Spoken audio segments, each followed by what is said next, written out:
गिरिं यत्कृपात्तमहं वन्दे परमानन्दमाधवं यं ब्रह्मा वरुणेन्द्ररुद्रमरुदः वन्दे वेदैः साङ्गभद्रं गायन्ति यं सामगां ध्यानावस्थितदेन मनसा पश्यन्ति यं योगिनः यस्यान्तं न विदुः सुरासुरगणाः देवाय तस्मै नमः தேவாய தஸ்மை நம. அனைவருக்கும் என்னுடைய வணக்கங்கள். பகவத்கீதையினுடைய 13 அத்தியாயமான சேத்ரஜ்ஞ விவாக யோகத்தை நாம் பார்த்து வருகின்றோம். இதில் பகவான் கிருஷ்ணர் சேத்திரனை பற்றியும் சேத்திரஜனை பற்றியும் விளக்கத்தை கூறி, இந்த சேத்திரஜ ஞானத்தை யார் அடைந்தார்களோ அவர்கள் மிருத்யுவை கடக்கிறார்கள் அப்படின்னு சொல்றார். அதாவது பிறப்பு இறப்பை அவர்கள் கடக்கிறார்கள் என்று கூறிய பகவான், சேத்திரஜனாக நானாகவும் நீ அறி அப்படின்னு சொன்னார். அதாவது சேத்திரஜனாகிய ஈஸ்வரனும் சேத்திரஜனும் ஒன்று என்று அறி என்று பகவான் இதில் கூறுறார். இந்த சேத்திரஜனாகிய இறைவனே சேத்திரஜனாக என்னுள் ஆத்மாவாக இருக்கின்றார் என்ற அறிவானது முக்திக்கு சாதனமாக அது அமைகின்றது. அதனாலதான் அதற்கான காரணத்தை இதில் பகவான் அடுத்த ஸ்லோகத்தில் சொல்றார். அதாவது பானை களிமண்ணிலிருந்து பானை தோன்றியது என்றால் பானை முழுவதும் மண்தான் இருக்கின்றன, மண்மயம். அது மாதிரி இந்த இடத்துல சொல்றார், தங்கத்திலிருந்து நகை தோன்றியது என்றால் நகை முழுவதும் தங்கமயம். அது மாதிரி இந்த இடத்துல 66வது ஸ்லோகத்தில் ஏன் எல்லாமே பகவானா இருக்கிறார் அப்படிங்கிறத சொல்றார். எப்படி சொல்றார்? உதாரணமாக சொன்னால், பானை மண்ணிடமிருந்து தோன்றியது. மண்ணினுடைய ஒரு நாம, ஒரு பெயர், ஒரு உருவம், ஒரு வடிவம், ஒரு நிறம் என்ற உறவினால் சம்பந்தத்தால் மண் பானையாக மாறுவது போல இந்த சேத்திரத்திர யோகாத் வித்தி பரதர்சப, அதுபோல இந்த உலகம், இந்த சேத்திரஜனிடமிருந்து நீ தோன்றியதாக நீ அறிந்து கொள். யாவ சஞ்சாயதே கிச்சித் சத்வம் ஸ்தாவர சங்கமம் சொல்றார். அசைகின்ற அசையாத பொருள் 84 லட்சம் கோடி உள்ள பொருள்கள் அனைத்தும், இந்த உலகத்தில் நீ எந்த பொருளை பார்க்கின்றாயோ அந்த பொருள்கள் அனைத்தும் சேத்திரஜ விவாகத்து சம்யோகத்தினால் நீ புரிந்து கொள் அப்படின்னு சொன்னார். இப்போ எந்த சம்யோகத்தினால? கயிறை பாம்பு போல மாயையிடமிருந்து தோன்றியதாகன்னு சொல்லலாம். மாயை என்பது என்ன? உண்மை போல் தெரியும், தெரியாதது போல் தெரியும். அதே இதில் மாயை தெரிவது, உண்மையாக தெரிவது போல தெரியும், தெரியாதது போலவும் தெரியும். மேகம் தெரிவது போல தெரியும், அதே மாதிரி மேகம் தெரியவில்லை என்பது தெரியும். அதுதான் மாயை. எல்லாத்தையுமே தெரிவது போல தெரியாதது. கயிறை பாம்பு போல தெரியும், பாம்பு தெரிவதில்லை என்பதும் தெரியும். அந்த தெரிதல் தெரிவிப்பது சத் பொருள் அப்படின்னா அருட்சக்தி அப்படின்னு பேரா மாயைக்கு. சைவ சித்தாந்தத்தில் சொல்லுவாங்க, மாயைக்கு இனி ஒரு பெயர் அருட்சக்தி. அந்த அருட்சக்தினே இந்த உலகத்தை மாயையாக இருந்த ஈஸ்வரன் அவருடைய கர்ம வினையின்படி அவருடைய எண்ணங்கள் போக்கின்படி இந்த உலகத்தை அவன் நடத்தி செல்கின்றான். அது இதனுடைய சாரமாக. அதனால் இப்போ என்ன செய்யணும், இந்த சேத்திரைக்கும் பானையும் மண்ணும் கலந்து இருக்கு பானை. அதை நீ பானையிலேயே நீ மனசை செலுத்தாமல் நீ மண்ணாக அதிஷ்டானமாக இருக்கின்றார் என்று நீ புரிந்து கொள்ள வேண்டும். முஞ்சை புல் போல அப்படின்னு சொல்றார். சாஸ்திரத்தின் உதவியுடன் இவற்றை நீ பிரித்து புரிந்து கொள்ள வேண்டும். அதுதான் தெய்வீக வாழ்க்கை. அது இறைவனை புரிந்து கொள்வது. அதை வாளறிவு அப்படிங்கிறார். வாளறிவான் அகர முகர அகரமாக முழுமுதல் கடவுளாக இருக்கின்றான். மலர்மிசை ஏகினான். அது உன் மனதில் புரிந்து கொள்ளக்கூடியது. அது வெறும் சக்தி ஸ்வரூபமாக இருக்கின்றது. வாளறிவான் அப்படின்னு திருவள்ளுவர் சொல்வார். அவன் வேண்டுதல் வேண்டாமை இல்லாதோன், விருப்பு வெறுப்புக்களை கடந்தவன் எவன்? அந்த இறைவன், அந்த கடவுள், உள்கட கடவுள், அனைத்திலும் கடந்து இருப்பவன். அதே கடவுள்னு பேரா. இறைவன், இறைவன் நம்மை படைத்து காத்தவர். அதை இறைவன் கடவுள் அப்படிங்கிறோம். அனைத்திலும் கடந்து இருப்பவர். எந்த அனைத்திலும்? இந்த இந்திரியங்களிடத்திலும் மனங்களிடத்திலும் வேண்டுதல் வேண்டுமல் இல்லாதவன் எவன்? அவன் சேத்திரைக்கன் என்று உணர்ந்து கொள்ள வேண்டும். எது எப்படி உணரணும்? சாத்திரத்தின் மூலமாக. சாத்திரத்தின் மூலமாக பெரியோர்கள் உணர்ந்திருக்கிறார்கள். அதனாலதான் குருமார்கள் எல்லாம் உணர்ந்து பேரின்பத்தை அடைந்தார்கள். அதனால மாணிக்கவாசகர் சொல்றார், எல்லா பிறப்பும் பிறந்திழைத்தேன். பெரியோர்கள் திருநாவுக்கரசர், திருஞான சம்பந்தர், சுந்தரர், மாணிக்கவாசகர், பெரிய புராணத்தை இடத்துல சைக்கிய முனி, இவங்கள்லாம் அந்த சிவ பதத்தை உணர்ந்து பேரின்பத்தை உணர்ந்தவர்கள். அப்போ மனிதனுடைய வாழ்க்கையே இரண்டும் கலந்ததுதான் வாழ்க்கை. அது இறைவனுடைய அருட்சக்தி எப்பொழுதுமே அது இருக்கின்றது. நாம் குருமாரிடம் சென்று முன்னோர்கள் எப்படி என்ன நிலையை அடைந்தார்களோ அப்படி அடைவதற்குரிய நற்கதியை அடைவதற்குரிய வழிமுறைகளும் சாத்திரங்களில் கூறப்படுகின்றன.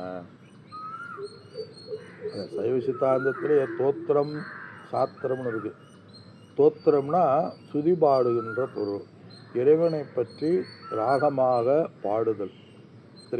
திருநாவுக்கரசர், திருவாச்சகம், திருவுந்தியார், தேவாரம், பன்னிரு திருமுறைகள்லாம் தோத்திரங்களாம். அதை செய்து மனதிலே விருப்பு வெறுப்பை அகற்றி மனதிலே பக்குவத்தை அடைந்து சாத்திரங்களுக்கு வர வேண்டும்னு சொல்கிறாங்க. சாத்திர நூல்கள்னால் என்ன? பகவத்கீதை, உபனிஷத் முதலிய நூல்கள். சைவ சித்தாந்தத்தில் நம்ம எடுத்துக்கிட்டோம்னா தமிழ் நூல்களில் சிவஞான போதம் இதெல்லாம் இருக்குது, நிறையா இருக்குது. திருவருட்பயன் இதெல்லாம் சைவ சித்தாந்தத்தை விளக்குகின்ற நூல். சிவ ஞான போதம். உலகத்தில் அனைத்தும் இயக்கமும் அனைத்தும் தோற்றத்திற்கும் மனவிற்கும் மறைவிற்கும் காரணம் அந்த சிவமே என்ற அறிவுதான் சிவஞானம். இதை முழுமுதற் கடவுள் சிவமே, மெய்ப்பொருள் சிவமே. அச்சிவத்திடமிருந்துதான் இந்த உயிர்கள் தோன்றுகின்றன, இருக்கின்றன, இயங்குகின்றன. நடாத்தி செல்கின்றன. அதை பற்றி கூறுவதுதான் சிவஞான போதம். அதை கூறுவதுதான் மெய்கண்ட தேவன். ஆனால் மனிதன் பக்குவத்தை நாம் அடைந்து நற்கதியை அடைய வேண்டும் சொல்கிறாங்க. அந்த ரேடியோ பெட்டி எங்கேயோ கேட்குது, எங்கேயோ ஒளிபரப்புகிறாங்க. அதை நம்ம வானொலி இங்கே கேட்கணும்னா, செய்திகளை கேட்கணும்னா என்ன செய்யணும்? நம்ம அதை வானொலி பெட்டி வாங்கியிருக்கணும், அதை நெட்டு போட்டிருக்கணும், அதை கனெக்ஷனும் கொடுத்துருக்கணும், அது ரெடியாக இருக்கணும், சுவிட்சை ஆன் பண்ணியிருக்கணும். அப்போத்தையும் தெரியும். அதே செய்திகள் நமக்கு கேட்கலாம். அதுக்கு இத்தனை ஏற்பாடுகள் யார் செய்திருக்கிறார்களோ அவர்களுக்குத்தான் இந்த செய்திகளை, அவர்களால் தான் செய்திகளை கேட்க முடியும் சொல்கிறோம். அப்படி ஏற்பாடுகள் இல்லை என்றால் அங்கே வானொலி செய்தி ஒளிபரப்புறதும் தெரியாது, இவங்க கேட்கறதும் தெரியாது, அதை கேட்டாலும் சொன்னாலும் புரியவும் தெரியாது. ஏன்னா அங்கே வானொலி பெட்டியில் ஏற்பாடுகள் இல்லாதவர்களுக்கு செய்திகளும் தெரிய வாய்ப்பு இல்லை. செய்திகளை சொன்னாலும், செய்திகள் சொல்கிறார்கள் என்று சொன்னாலும் புரிவதில்லை.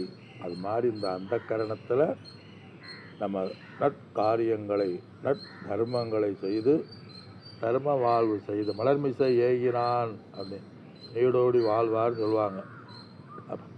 அது மாதிரி நல்ல காரியங்களை செய்து நற்கதியை அடைய வேண்டும். அந்த நற்கதிங்கிறது சிவகதி, சிவப்பரம்பொருள், அந்த உண்மையான இது. அதைத்தான் எங்கள் இடத்துல இந்த சிவப்பரம்பொருள் பேரின்பத்தை இந்த இடத்துல சேத்ரஜன் அப்படின்னு நம்ம இதில் சொல்கிறோம். எல்லாமே ஒரே கருத்தை தான் பல்வேறு கோணங்களில் விளக்குகின்றன. சைவ சித்தாந்தமாக இருந்தாலும் சரி, புண்ணிய பாபம்ங்கிறது இருக்குது, நற்கர்மங்கள்னு இருக்குது, சஞ்சி ஆகாமிய கர்மம்னு இருக்குது. வாழ்க்கையில் நடக்கிற அதத்தை அந்த ஜீவனானவன், அந்த ஆத்மாவானவன் உடலிலே அகப்படும் பொழுது கட்டுண்டு பாசத்துடன் பாசமுறுகின்றான். அவனை ஜீவரென்றும் உயிரென்றும் கூறுகின்றோம். உடலுக்கு தேகத்தை நான் என்று நினைப்பது பாசம்.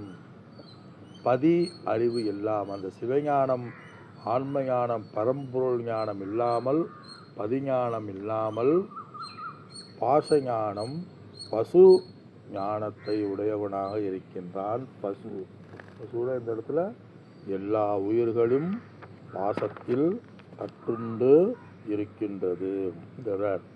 அவர் ஒரு விளக்காசிரியர் சொல்றாரு, இந்த உலகத்தில் மட்டுமல்ல 3 உலகத்திலும் இது கட்டுண்டு கிடைக்கின்றன. காரணம் என்ன? உண்மையின்மை வடிவமாய் காண்பது மூவுலக அனைத்தும் சேத்திரம் என்று நாம் அறிய வேண்டும். இப்படி சிவதத்துவத்தை, சேத்திரிக்க தத்துவத்தை காண்பவன்தான் காண்பவன். அதே சப்தி அப்படின்னு நம்ம சென்ற வகுப்பில் பார்த்தோம். எப்படி சமம் சர்வேசு பூதேசு திஷ்டந்தம் பரமேஸ்வரம் வினஷ்யதி அவினஷ்யத்துவம் பஷ்யதி. எவன் காண்கிறானோ அவனே காண்பவன். எதை? அனைத்தும் சிவமயமாக சிவப்பரம்பொருளாக எவன் காண்கின்றானோ அவனே காண்பவன் சொல்கிறோம். சிவசக்தி ஸ்வரூபமாக, சக்தி ஸ்வரூபமாக, அது அருட்சக்தி, மாயா சக்தி, அந்த சக்தியை கொடுப்பவள் தான் சக்தி. ஆக அனைத்து உயிர்களும் சிவனுக்கும் சக்தி ஸ்வரூபமாக இருக்கின்றது. பரமேஸ்வரனாலே சக்தி சேர்ந்தது தான். அந்த பரமேஸ்வரனாலே சக்தி சிவனை தான் அது குறிக்கும். ஏன்? நாம் அவரிடமிருந்து தான் வந்தோம். நம்முடைய அப்பா இருக்காரு, அப்பாவுக்கு அப்பா இருப்பார், அந்த அப்பாவுக்கு பாட்டையாக இருப்பார், பாட்டையாவுக்கு அப்பா இருப்பார், அவருக்கு அப்பா இருப்பார். எங்கே போய் முடியும்? கடைசியில் பரம்பொருளிடம்தான் முடியும். ரிஷிகளில் போய் அந்த ரிஷிகள் எங்கே உண்டானார்கள்? பரம்பு ஈஸ்வரனிடமிருந்து வந்தார்கள். அதை சின்மயான சாமி சொல்லுவார், நம்ம ஈஸ்வர புத்திராக ரிஷி புத்திராக அப்படிம்பார். நாம் அனைவரும் ரிஷி புத்திரர்கள். அதே அந்த இடத்துல சொல்கிறார்.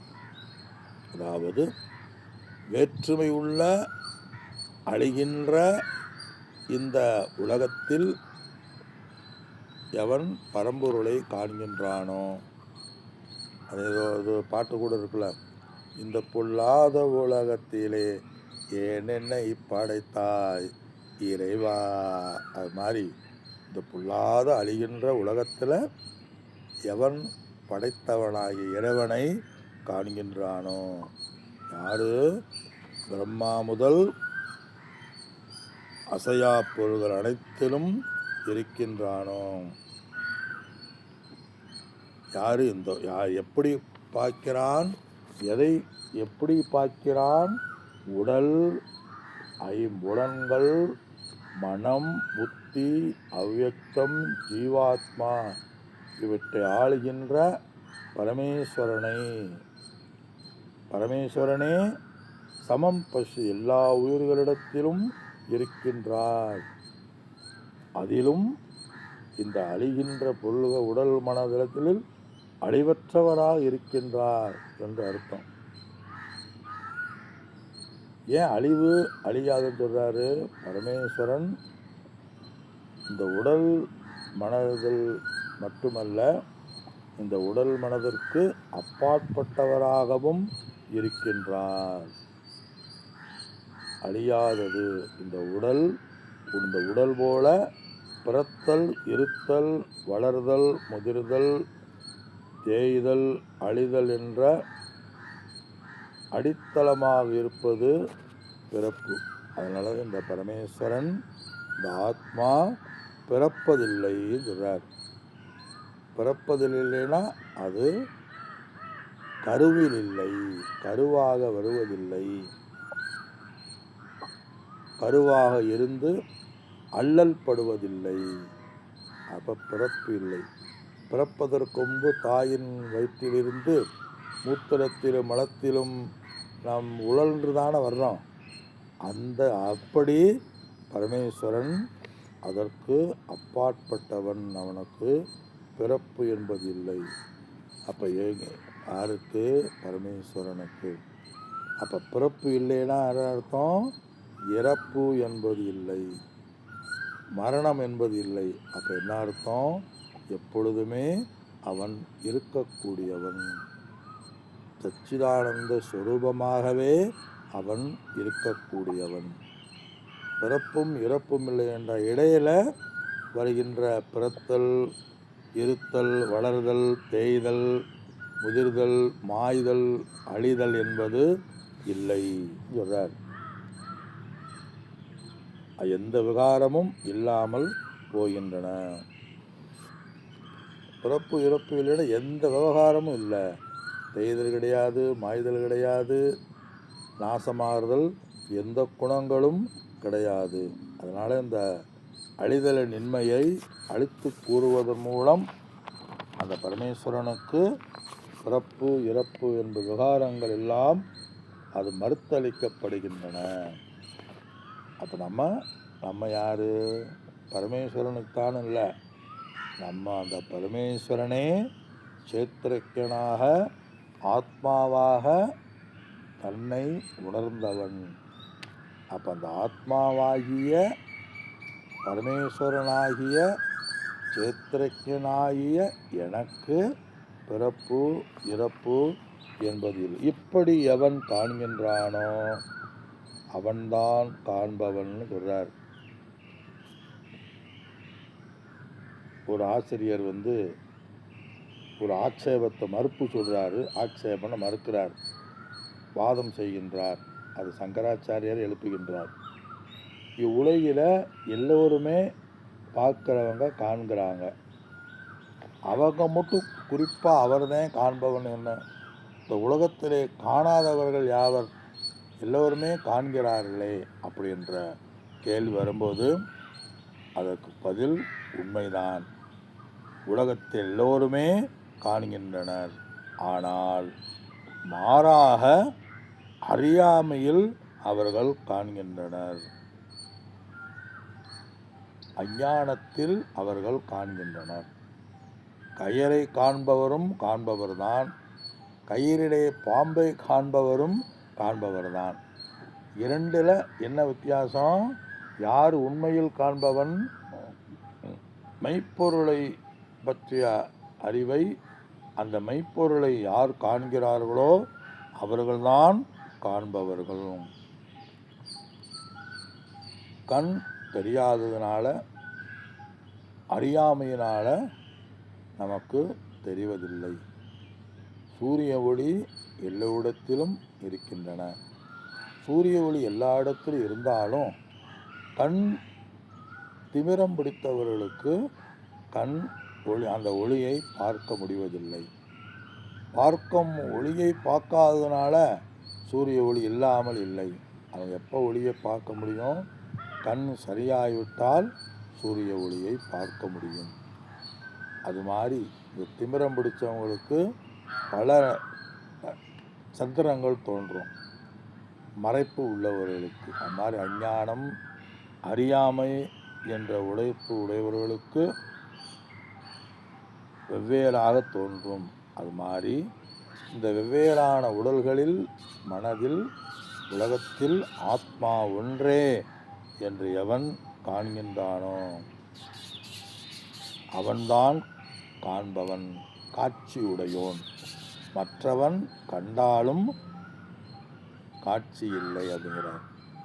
கண்ணிருந்தும் பார்க்காத குருடர்கள், காதிருந்தும் கேட்காதவர்கள், மனமிருந்தும் சிந்திக்க தெரியாதவர்கள், புத்தியிருந்தும் நிச்சயிக்க தெரியாதவர்கள், அகங்காரம் இருந்தும் ஆணவம் இருந்தும் அந்த அஞ்ஞானமே நான் என்று உணர்பவர்கள் அப்படி பகவான்கள் சொல்றார்.